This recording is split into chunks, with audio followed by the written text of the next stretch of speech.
8 मार्चला woman day असतो. खूप छान, छान वाटते. सगळेजण एकमेकांना हे करतात. वाह! वाह! Happy women's day, happy women's day. पण खरंच आपण एकमेकांकडे म्हणजे स्वतःकडे लक्ष देतो का?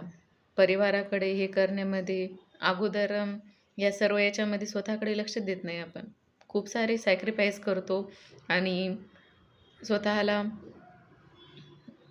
उभं करत राहतो आणि स्वतःची इच्छा, आकांक्षा, स्वप्न कुठेतरी पाठीमागे ठेवत आपण पुढे चालत राहतो, चालत राहतो आणि याच्यामध्ये कुठेतरी ना स्वतःच्या तब्येतीकडे लक्ष देतो, ना स्वतःला टाईम देतो आणि मला फक्त सर्वांना एकच सांगायचं आहे, आपण घराचे आधारस्तंभ आहोत.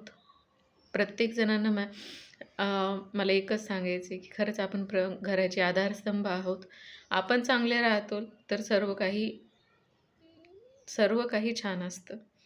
तर आय रिक्वेस्ट यू सर्वांना की स्वतःच्या तब्येतीकडे लक्ष द्या, वर्कआउट चालू करा. कोणतंही वय असू द्या, तुम्ही 18 वर्षाचे आहात का 35 वर्षाचे का 40 का 50 का तुम्ही 85 वर्षाचे, पण स्वतःसाठी एक करा की व्यायाम करा, वर्कआउट करा, आहार प्रॉपर घ्या आणि खरंच दररोज आणि प्रत्येक क्षण हा वुमन्स डे सारखा स्वतः म्हणजे सेलिब्रेट करा. कारण प्रत्येक क्षण हा महत्त्वाचा आहे.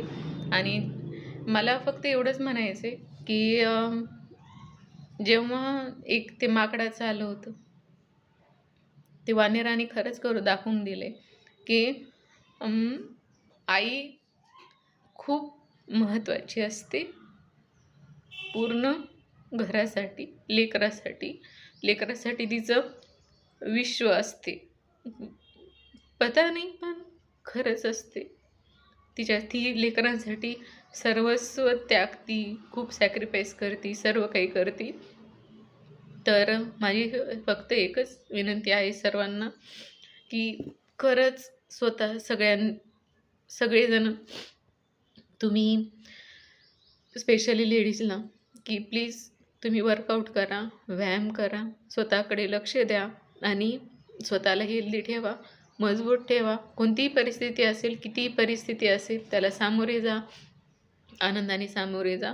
लेकरांना खूप मोठं करायचं आहे, स्वतःला खूप हेल्दी ठेवायचं आहे यासाठी.